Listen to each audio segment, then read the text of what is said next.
Hey guys, what is up, and welcome back to the KBA. Now, today's episode, we will be seeing our first trades, our first free agent signings, and some crazy games. I'm doing this outro, actually, after I already recorded and edited it, because I forgot to record an intro earlier, so that's why you're seeing my team gameplay. Either way, video's a banger. Watch all the way to the end, because there's some cool stuff, and I show standings and stats. It doesn't, just watch all the way to the end. Sub up if you're new, like up if you're new. Comment down below if you are a team, your favorite player on that said team. Other than that, enjoy the video. As always, been your boy Little Codeine. Peace out. We have a trade between the Detroit Pistons and the San Antonio Spurs. The Spurs will be sending their rookie Joshua Primo over to the Pistons for Trey Lyles. The Pistons continue to go into a rebuild mode. The rebuild mode is, you know, kind of something that everyone expected the Pistons to do. They drafted Cade, and they have a couple other young pieces in Saddiq Bey.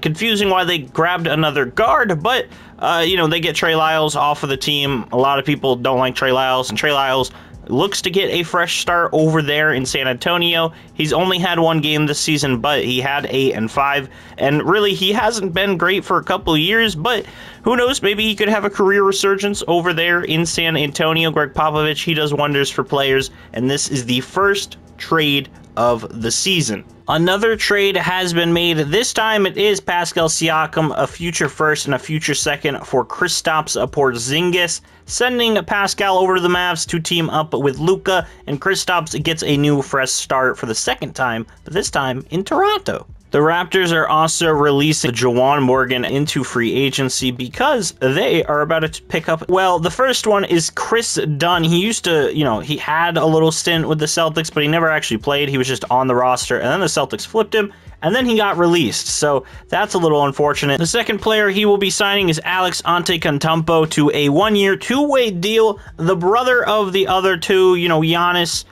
all the other ones, I don't remember all the other ones, is now playing for Toronto and the Raptors 905 on a two-way contract. Chris Dunn, another pickup for them. You must assume they're getting ready to lose Goran Dragic and move him off of the team because he has a $19 million deal and he's 35 years old. And, I mean, why would you sign Dunn if he's not even going to play over Dragic? Now, before we get to the final trade of the episode, there have been some trade block updates. And first off, the Wizards have put up Spencer Dinwiddie, Davis Bertans, and KCP on the trade block. Over in Minnesota, they added D'Lo Russell to their trade block, so the star point guard is up for trade as well. And if you look at the Jazz, Mike Conley and Joe Ingles are looking to get moved from Utah as well, so those players are all on the block and able, you know, to probably get hit up for some trades. So if you want Mike Conley, hit up the Jazz GM. If you want KCP, hit up the Wizards GM. Like I said earlier, there's only one more trade left for this episode, and that trade is Harrison Barnes and Damian Jones of the Sacramento Kings getting shipped over to Portland for Larry Nance Jr., Robert Covington, and a 2024 first-round pick. Top 5 protected, of course, but who knows where that goes because they are the Portland Trailblazers, and as long as Damian Lillard don't run from the grind, I doubt they will ever be in a position where their pick is top 5, but who knows, good trade for both teams. The Trailblazers look to contend this season. Game 1 here today for today's episode is the Dallas Mavericks versus the Atlanta Hawks. Trae Young versus Luka. Pretty close, I'd say. Only a 3-point game here, and never mind, the Hawks, they kind of walked away with a massive W, 26-point lead. Trae gets the win over Luka. Luka and the Mavs just recently got Pascal Siakam and LiAngelo Ball, who didn't seem to help very much, but Luka 41 and 12. He did his best. Trae Young, you know, 22 and 11. DeLon Wright comes off the bench and drops 21. Danilo Gallinari had 18. Hunter with 17. Capella with 17 and 15. Reddish with 16. Collins with 14. The entire Hawks roster fires on all cylinders there for the first game. And the Mavs' first game of the season ends up being an L, even though they just picked up Pascal Siakam. Game 2 is the Miami Heat taking on the Milwaukee Bucks. Now, last year in the KBA, the Milwaukee Bucks won the championship, and in real life, they won the championship, so who knows, they could be going for a fantasy 3P, but they're down 3, 5, 4, 5 again. Oh, dude, it's 29 seconds left. You know, only a 1-point game. We are jumping in.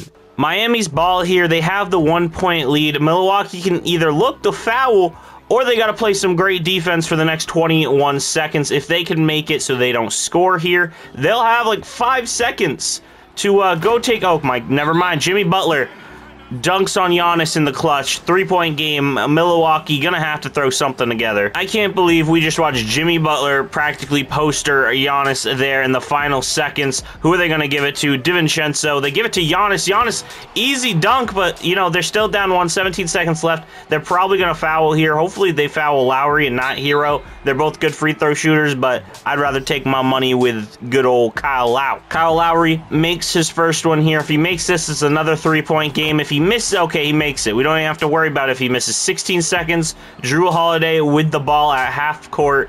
We gotta see what the Bucks about to do. What in the... He almost shot the DiVincenzo deep 3. He nails it. 121. Milwaukee just tied the game up. Jimmy Butler in the clutch. 3 seconds left. Bam, fader. Can he hit it? No, it's off, and we're going into overtime. Here we go, overtime here in the KBA. I cannot believe DiVincenzo hit that 3. That thing was deep, and he nailed it. So shout out DiVincenzo and the the Bucks. What am I saying right now? A thing to look at, though, is Jrue Holiday. We're here in overtime. He already has 5 fouls. Hero shoots from deep. Giannis jumps into the stratosphere for that rebound. Pat Connaughton looking to go up against Jimmy Butler. Gets clamped. You got Giannis out there at the top of the key, guarded by Bam. You'd think they'd look at the mismatch with Bobby Portis, PJ Tucker, but I guess not. They don't want easy baskets. Weird fader by Jrue Holiday. Rebound Jimmy. The Heat are an interesting team to watch. Last year in the KBA, they made one trade, and that was moving Duncan Robinson. So far, they haven't made any moves whatsoever.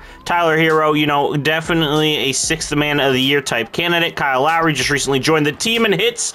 Oh my God, if he would have hit that, I think I would have lost it. Like I was saying, the Heat are one of the teams that made the least moves in the KBA last season. They didn't make it very far. I think they lost in the play-in, but they have a good team. Oladipo's healthy in this universe. Jimmy Butler's still Jimmy Butler. They got PJ Tucker's. Jimmy misses it. Bobby Portis with the rebound, and obviously the Bucks, we just talked about earlier how they won the KBA championship last year while making 0 moves. DiVincenzo misses a 3 after hitting the clutch basket earlier. You would have wished he hit that so we can have a game that's not 121 still. Jimmy post fader on, oh my God, Jimmy B. Butler. Jimmy gets buckets. Jimmy G. Butler, whatever you want to call him. That fader on Jrue Holiday was filthy. Now, look at the mismatch. You have Giannis being guarded by PJ Tucker now. I don't know why you don't just give it to him. That's because you got DiVincenzo pulling every 3 he gets. He doesn't make this one. Your hot streak is over, man. You should probably stop pulling. Oh, my God, Tyler Hero with a big slam. Tyler Hero, boy wonder, looking to add to the lead that the Heat currently have. Never mind, he's giving it to the right to Kyle Lowry. He's giving it to the vet. PJ Tucker with a screen. You're too small for your screens to work. Jimmy, look at PJ running around, setting screen. Oh, that screen worked. That screen worked. Jimmy Butler, big dunk, and the Miami Heat are on one heck of a run here in OT. Jimmy Butler with 32, Giannis with 33, and the Heat are up 6 here in OT as Giannis making his way to the rack. He misses. Bobby Portis, huge rebound. They give it back to Giannis on PJ. They should have been doing this the whole OT, and he misses the fader. With only a minute and a half to go and a 6-point lead, the Miami Heat look to take their win over the Milwaukee Bucks here. Chris Middleton is now in for Pat Connaughton, so who knows, maybe the Bucks can pull something together. They have to stop Jimmy right here as Giannis, huge block. PJ Tucker, though, gets the rebound and saves the Miami Heat right here. Milwaukee here with only about a minute to go to score 8. Can they do it? Who knows? They've, you know, done some crazy things before. DiVincenzo in the corner. He hit the clutch 3 earlier, but was it all for nothing? I'd say so, because he has been scorching cold this entire quarter. Milwaukee ends up falling short in overtime here to the Miami Heat. In a close game that went to OT, the Miami Heat come out on top. Jimmy Butler 32, 6, and 7. Kyle Lowry 25 and 14. Oladipo off the bench had a good game, 24 and 8. Tyler Hero had 18.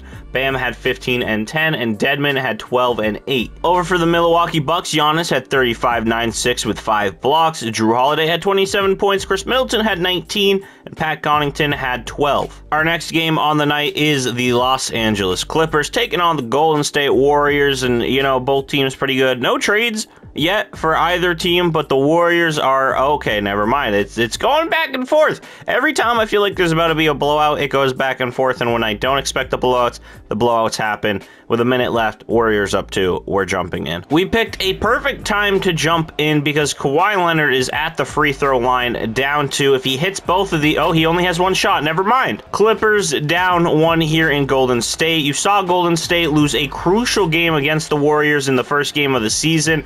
Russell Westbrook came up with a huge block. Kuminga pulling it from deep. I don't know what Kuminga's thinking there. You have the lead. Why would you pull that? Paul George got the rebound. They're going to give it to Kawhi, who's healthy in this universe, as he's going to go right by Kuminga. Nope. Going a little step back. Give it to PG. PG for 3. He nails it over Andrew Wiggins. Paul George, Pandemic P, hits the deep 3 and leads the Clippers to a 2-point lead here. And Golden State hold on, or will they fall against another Los Angeles team in the clutch? Kuminga just pulled 2 back-to-back threes. Once again, the game plan for the Warriors is play through their big man who isn't the greatest shooter. Why would you play through Kuminga and Draymond in back-to-back games against good Los Angeles teams? I have no clue, as Zubac hits both of his free throws. Unfortunately, it looks like once again the Golden State Warriors fall in a very clutch time game. I mean, it was close all the way until the final buzzer, and now that there's only 16 seconds left, you have to imagine this game's over. Wiggins pulls the throw. Okay! I eat my words. The game might not be over. Wiggins just hit a crazy 3 in Kawhi's face. 1-point game. You can expect Golden State to foul as soon as the ball's inbounded, and which they do. Kevin Looney picking up that foul. His first foul of the game. Paul George, though, at the line. He hit that clutch 3 earlier. Kenny hit his free throws, and he hits 1. Now, the Warriors in kind of the same position earlier in the series, last episode. They were already kind of like this against the Warriors. They now have 11 seconds. They're down 3. Handball, Curry has the ball. He gives it up to Wiggins. Wiggins pulls from damn near outer space and misses. And once again, due to bad shots, bad play calling, and all around just questionable play, the Warriors fall in a very close game against a Los Angeles team. First 2 games of the season have been a little bit lackluster for this Golden State squad. In the loss, Curry, though, he had 25, 7, and 3. Wiggins with 16. Klay Thompson, a little lackluster with 14. 13 and 13 for man who I can't pronounce. Otto Porter with 9, and everyone else didn't even matter. Now on the Clippers, Reggie Jackson, 24 points. Paul George with 20, Kawhi with 17, Marcus Morris Sr. with 12, Isaiah Hartenstein with 8, you also have Zubac with 8 and 9, Batum with 7, Terrence Mann with 6, 4, and 4, Bledsoe with 2, 6, and 3 steals. Great game for the Clippers as they leave San Fran with a W. On night 4 of the KBA, aka October 22nd, the first game of the night is the Charlotte Hornets taking on the Cleveland Cavaliers. The Cavaliers, man, they had one inspiring playoff run last year that unfortunately came to a close as they lose this game against the Hornets. Sexton and Garland both had 23, Jared Allen with 14, Evan Mobley with 9 and 12, and everyone else not really notable. Kevin Love, though, 2 for 14. That's gross. That's just awful. LaMelo Ball, 32, 7, 9, 2, and 1. Terry Rozier with 19, and Kelly Oubre Jr. with 13. Cody Martin with 10. And PJ Washington and Miles Bridges both seem to struggle, which is so strange because Miles Bridges started the NBA season with crazy promise. Next up, we got the New York Knicks taking on the Orlando Magic, 2 teams that haven't really been good since the 90s. Then again, the Knicks just made playoffs, but now they suck again because of the fraud, Julius Randle. Yes, I said it, the fraud, Julius Randle. And they're losing by 3 to the Orlando Magic, so we're jumping in. 100 to 103, a minute and 30 seconds left here to go in the game. Orlando up 3, and they have the ball. Fultz at the top of the key. He's healthy. It's crazy. He's healthy in this universe, but he is. Big screen right there by Wendell Carter Jr. Fultz with the spin and the great defense right there by Julius Randle, and now it is the Knicks ball. They're down 3, and they need a score. Julius Randle looking to take it in by himself. He passes out, makes a crazy pass right there to Mr. Evan Fournier, who goes right back to Mitch Robb for the dunk. 102-103 New York. They need another basket. They also need a stop here. Fultz misses the layup. Great rebound there by Mitchell Robinson. You have Julius Randle all the way in the corner. Evan Fournier dribbling up the ball. They give it to Randle down low, and a foul is called. Wendell Carter Jr. with the tough foul right there sends Randle to the line as he nails one. 103-103. If he makes this one, it puts him up which we know, basic math, 1 plus 103 equals 104, that's higher than 103, that's math, that's math. Suggs is in the game. Suggs is also healthy in this universe. Can Suggs put together a great shot, layup? I don't know what that fader is, he misses it. New York, 1-point lead. They have the ball again. They can continue to go up here. Julius Randle with the ball at the top of the key. Screened by Mitchell Robinson. Huge three. Misses. I don't know why he was going to pull that. That was so deep. Cole Anthony, no shot clock left. He could hit a buzzer beater here. They could hold the ball for last second, or they should try to get the best open shot. I don't know. We might see a game winner? Maybe. Cole Anthony going in on Alex Burks. Sorry, my bad. Cole Anthony, what you got? 6 seconds. He gives it out to Suggs. Suggs takes the mid-range. Can he get... No, he misses. He misses. Orlando chokes it. Once again, we jump into a game at the last second and don't get anything too cool. The Magic lose 105-103. Wendell Carter Jr. had 18, 9, and 4. Markelle Fultz had 17, and Cole Anthony had 14. For the Knicks, Julius Randle had 23 and 9. Alec Burks had 16 and 12. Fournier had 16. RJ Barrett had 14, and D Rose had 11. Next up is the Pacers and the Wizards, two Eastern Conference teams that will probably be around the 8th seed, 9th seed, unless they make some trades, as the Pacers take a commanding lead and beat the Wizards by 24. Beal had 29 in the loss, Kuzma had 17, Harrell had 15, and KCP had 11. The Pacers, though, had 4 players in 20-point per... The Pacers had 4 players to score 20. Karis LeVert with 24, Brogdon with 23, Sabonis and Turner both had 21 with a double-double. Sabonis almost notched a triple-double there, and Jeremy Lamb had 14. Next up, we have the Toronto Raptors and the Boston Celtics facing off here. The Celtics with both the Jays. The Raptors just picked up Porzingis, but it doesn't help them here as they lose to the Celtics 103-100. Brown with 20, Tatum with 18, Al Horford with 17, and Rob Will with 12 and 10. For the Raptors, Freddie has 25, OG, Barnes, and KP all only have 14, and then Boucher has 10. Both the rookie and Kristaps Porzingis had a little bit of a rough night shooting, though. Only 6 for 14, barely under 50%. Up next, we have 2 East Coast juggernauts in the Philadelphia 76ers and the Brooklyn Nets. The Brooklyn Nets big 3 is struggling here against Joel Embiid. Oh my god, the Sixers run away with it and they win by 26 here against Brooklyn. Embiid with 26, Harris with 24, Maxey with 23, Curry with 18, Drummond with 11 and 14, and Simmons with 6, 8, 7, and 3. Over for the Nets, though. James Harden did everything he could to try to win this game. Still wasn't enough as he drops 42 in the L. Durant only had 17, and Kyrie only had 9. Kyrie kind of sucked that game, man. Kyrie out here choking for the Nets. Up next, Lonzo Ball faces his former team here with the Bulls, taking on the Pelicans. The Pelicans, though, not happy that Lonzo left them as they take a huge lead and they blow it. They blow the lead. The Bulls are now up a good amount. Oh, it's close. The Bulls look to... Oh, no. Oh, what did I just miss? I just missed a really close game, 104-105. Look at me, way to screw up, little Codeine. Zach LaVine's 24, 5, and 6. DeRozan 21 and 7. Kobe White with 19, and Lonzo Ball with 10, 4, and 4. Over on the Pelicans side, Zion did his best to keep his team in the game, 35, 9, and 2. Devontae Graham with 13, Mr. Alexander Walker with 12, and Brandon Ingram with 11. We now have only 3 more games left of this episode: Spurs and Nuggets, Suns and Lakers, and Jazz and Kings. We're gonna quickly simcast through all of these. Even if they're close, we're not gonna jump in because this video is already long as it is. So I'm going to end it after these 3 games right here as the Spurs take a massive win. The Spurs blow out the Nuggets. Jamal Murray with 20, Jokic with 18, 15, and 8. Over for the Spurs, Thad Young drops 25, 7, and 7. Drew Eubanks had 24 and 6, and DeJounte Murray had 16, 5, and 8. An overall pretty great dub for the San Antonio Spurs. Now, they recently got Trey Lyles. He had 5, 5, and 2. Great for him. And Jakob Poeltl, 10 rebounds as well with a block. Next, we have the Suns and the Lakers. The Lakers just had a very clutch game against the Warriors. Westbrook coming up with a game-saving block, and it looks like they're going to come on top of this battle. Of course, that game probably ended in a game winner because they didn't want me to watch it. Westbrook scores 28 and 12. LeBron 22, 9, and 10. AD with 22, 8, and 8. Ariza dropped 19, and Dwight Howard had 15. Everyone here scoring for the Lakers. Over there for the Suns, Booker once again has a massive scoring performance with 39. Chris Paul 17 and 13. Kaminsky with 17. Saric with 16. Jay Crowder with 11. And DeAndre 18 with 10 and 9.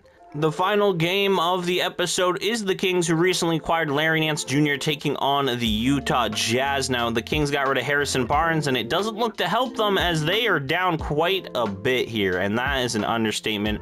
Now, they're slowly coming back. Never mind, it's a 10-point game. The Kings lose to the Jazz by 7. Mike Conley, the man who was just put up on the trade block, 28 and 9. Bogdanovich with 20. Clarkson with 18. Rudy Gay with 18. Donovan Mitchell with 17. Rudy Gobert with 12 and 14. Over there for the Kings, De'Aaron Fox, 32, 7 and 6. Marvin Bagley III, 21 and 7. Buddy Hield with 17. Halliburton with 15. And their newest acquisition, Larry Nance, 7, 6 and 2 on 3 for 5 for shooting. Not an awful game, but nothing crazy amazing. They also had Covington, who got 3 rebounds and a steal. Now, I'm also just going to simulate this 1 week right here. We're going to still simcast a majority of the games, but in order to keep the series running, and so it doesn't take me 6 hours per episode and takes us 300 episodes to get to the end of the season, I just simulated a couple games. You can see the Nuggets and the Rockets fall to the Jazz right there. We're going to go quickly look at league leaders and such right before I end the episode, but next episode will be the Halloween episode, so get your candy corn,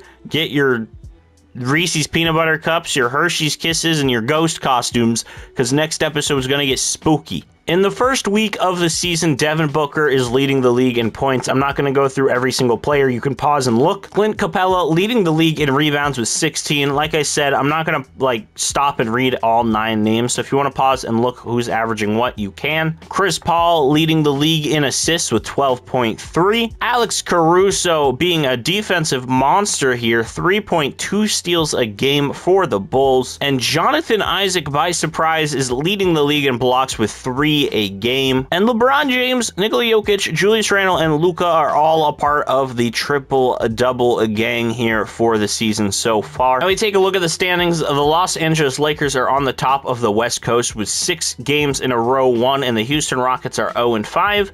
Same thing with the Magic, they're 0-6 and at the bottom of the league, and the Charlotte Hornets are on the top of the league for the East Coast. Also, Cam Reddish got traded to the Knicks, just now, so shout out to the Atlanta Hawks for trading away Cam Reddish. That's crazy. Cam Reddish, RJ Barrett, they're now, once again, reunited. Now we just need Zion on the Knicks. Other than that, I'm going to end the video. I hope you guys did enjoy episode 3 of the KBA. Make sure you sub up, like up, all those cool things.